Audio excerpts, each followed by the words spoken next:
미국 고속도로 전복 사고. 전복된 트럭에 한국인만 모여든 진짜 이유? 조용해 달라 했는데 인종차별한다며 소리 지르는 중국인 친구. 전복된 트럭을 보고 한국인 친구들과 함께 치우러 나갔는데 중국인 샤오밍은 웨이보에 민폐 할아버지 때문에 집에 못 가는 중이라고 업로드를 하다니. 백발의 노인이 눈물을 보이는데요. 어찌된 이야기일까요? 안녕하세요. 따뜻함을 전하는 채널 감동TV입니다. 구독, 좋아요, 댓글 알림은 감동TV에 큰 힘이 된답니다. 오늘의 사연자분 모셔보겠습니다. 사연자분 나와주세요. 안녕하세요. 저는 미국 롱아일랜드에 살고 있는 20대 여성 에밀리라고 합니다. 네, 제가 사는 롱아일랜드는 뉴욕주와 굉장히 가까운 곳에 위치하고 있고 주로 백인들이 많이 살며 돈 많은 외국인들이 한적하게 여생을 보내기도 하는 동네입니다. 이곳에서 저는 나고 자랐습니다. 뉴욕과 굉장히 가까워서 뉴욕처럼 대도시라고 생각하실 수도 있지만 이곳은 거의 시골에 가깝습니다. 주변에 뭐가 없긴 합니다. 그래도 학교로 나가면 유학 온 외국인들도 많이 볼 수 있었습니다. 제가 다니는 학교에서는 한국인 유학생들을 포함하여 아시안계 친구들도 꽤 있었습니다. 사실 그곳은 백인은 백인들끼리 친하고 흑인은 흑인들끼리만 친한 나름의 무리가 있었어요. 하지만 저는 K-팝에 관심이 많아 아시아 친구들과 친하게 지냈답니다. 내 한국인 친구도 많았고 중국인 친구들도 많았어요. 그 친구들과 K-팝 이야기를 하는 게 제 인생의 낙이었죠. 어느 날 친구들과 뉴욕 센트럴 파크에 놀러 가기로 했었습니다. 한국인 친구 2명과 중국인 친구 2명 그리고 저까지 총 5명이 뉴욕 나들이를 갔습니다. 사실 제가 K-팝을 좋아하던 초창기 시절에는 한국 문화는 음지 문화라고 해야 할까요? 약간 한국 문화를 좋아하면 오타쿠 찐따 취급을 받았었어요.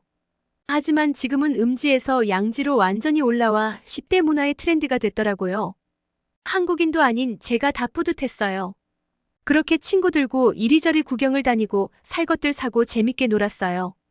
사실은 그날 친구들과 조금 다투기도 했습니다. 학교에서만 지낼 때는 잘 못 느꼈었는데 중국인 친구들이 너무 시끄럽더라고요. 조용한 레스토랑에 갔는데 대부분 여유롭게 조용히 이야기하며 음식을 먹는 곳이었거든요. 그런데 제 친구 샤오밍이 굉장히 큰 소리로 대화를 시작하는 겁니다. 저는 깜짝 놀라 조금 목소리를 낮춰달라고 했어요. 샤오밍은 갑자기 정색을 하더니 인종차별이냐고 저에게 악소리를 지르는 것 있죠. 저는 더욱 부끄러워졌고 얼굴이 붉게 달아올랐어요. 그때 한국인 친구가 그 중국인 친구들 데려가서 인종차별이 아니라 지금 여기서 내 목소리밖에 안 들려? 너 그러다 중국 자체가 욕먹는다라고 하니 샤오밍이 중국 욕먹는 것은 싫었는지 조용히 입을 다물더라고요. 그리고 저에게도 미안하다고 사과를 했죠.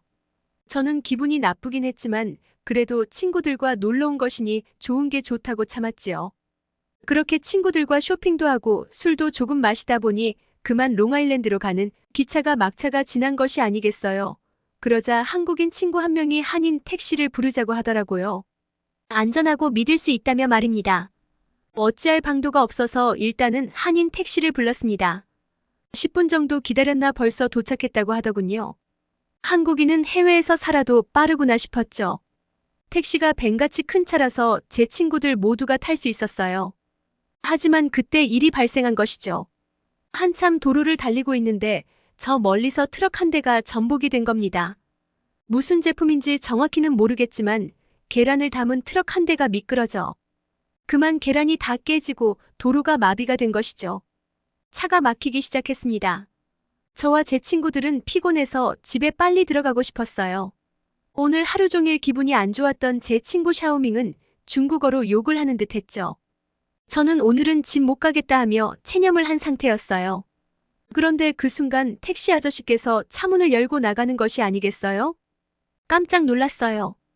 갑자기 나가버리셔서 트렁크로 가시더니 쓰레바지 같은 것을 들고 오셔서 그 전복된 트럭 쪽으로 가더라고요. 그러더니 그 아저씨를 도와주기 시작했어요. 사실 어떻게 그럴 수 있나 했어요. 저건 남의 일이고 그들이 알아서 할 일이라는 생각을 보통은 가지고 있거든요. 따로 도와달라고 안 하면 그냥 가만 보고만 있는 게 일반적이었어요.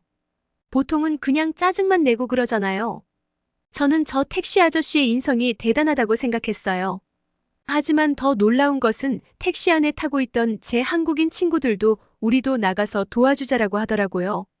그런 생각은 해본 적이 없는데 저는 신기하기도 하고, 같이 치우면 더 빨리 치우고 저희도 집에 빨리 갈 수 있을 것이라 생각했죠.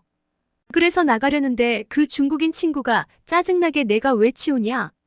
저런 거 쏟은 사람이 치워야지라며 자신은 참여하지 않겠다고 하더라고요. 그 친구의 의견도 존중을 하지만 그 계란 트럭 아저씨는 굉장히 나이도 많이 있어 보였고 이 일 때문에 엄청 지쳐 보이셨거든요. 지금 상황에서 어쩔 줄 몰라 하고 있는 상황에 인간적으로 그런 말을 하는 것이 저도 불쾌하더라고요. 저는 그럼 넌 여기 있어라라고 하며 한국인 친구들과 함께 치우러 나갔어요. 그리고 치우고 있는데 여기저기서 한국어가 많이 들리더라고요. 알고 보니 저희 학교 한국인 유학생 크루가 있는데 그 친구들도 지금 돌아오는 길이었나 봐요. 걔네들도 도와주겠다고 나서서 같이 깨진 계란을 치웠어요. 합심해서 같이 치우다 보니 혼자 치우면 몇 시간 정도 걸릴 것이 20분 만에 깨끗하게 치워졌죠. 그러자 그 백발의 노인은 너무 감사하다며 눈물을 훔치더라고요. 사실 졸음운전을 조금 했는데 이렇게 큰 사고가 날 줄은 몰랐고 뒤에 오는 차들에게 민폐를 끼쳤는데 혼자 치우려니 너무나도 당혹스러웠다고요. 하지만 이렇게 아시안 친구들이 도와주어서 너무 고맙다고 그러셨어요. 제가 갑자기 그때 나서서 이분들은 한국인들이에요라고 말씀드렸죠. 그러자 그 백발의 노인분은 깜짝 놀라며 한국인들이냐고 하며 자신은 한국을 잘 알고 있다고 말하더군요. 길게 대화를 할 수는 없었지만 자신이 한국에 젊었을 적 여행을 간 적이 있다고 하더라고요. 그때도 한국에 좋은 기억밖에 없었는데 지금도 너무 감동이라며 감사의 인사를 전하고 떠나셨죠. 그리고 저희도 원래 택시로 돌아갔어요.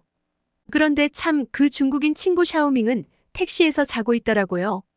그러면서 자신의 웨이보에 민폐 할아버지 때문에 집 못 가는 중 이렇게 업로드를 해놓은 것 있죠. 참나. 저는 그때 그 친구의 인성에 정말 실망했어요. 그리고 이후 다른 중국인 친구들과도 이야기를 해보았는데 다들 별 문제성을 느끼지 못하더라고요. 중국인들 특유의 문화 차이라고 생각했죠. 저는 그 뒤로 그 친구와 멀어졌어요. 아무리 문화권이 다르다고 해도 같은 아시안인데 어떻게 그렇게 다르죠? 한국인 친구들과는 그 뒤로 더욱 가까워졌어요. 그 이유는 제가 한국 문화뿐만 아니라 한국인 자체에도 관심이 많이 생겼거든요. 그렇게 저는 한국인 친구들에게 제 백인 친구들도 소개해 주었고 한국인 친구들도 보통은 한인들끼리 어울리는데 너가 백인 친구들을 소개해 주어서 우리 영어 실력도 많이 늘 수 있었다며 서로 고마워했죠. 성향이 맞아야 우정도 오래 간다고 생각하거든요. 저는 올해 여름 한국에 놀러 갈 생각이에요. 가서 진짜 한국이 무엇인지 느껴보고 싶습니다. 오늘 이야기 들어주셔서 감사합니다. 에밀리님의 이야기 잘 들었습니다. 한국인들의 정을 가까이에서 느껴보신다면 정말 따뜻함이 무엇인지 아실 거라 생각됩니다. 이번에 한국에 오시면 좋은 일들 많이 경험하고 가시기를 바랍니다. 오늘도 시청해주신 여러분 감사드립니다. 지금까지 따뜻한 마음을 전하는 감동TV였습니다.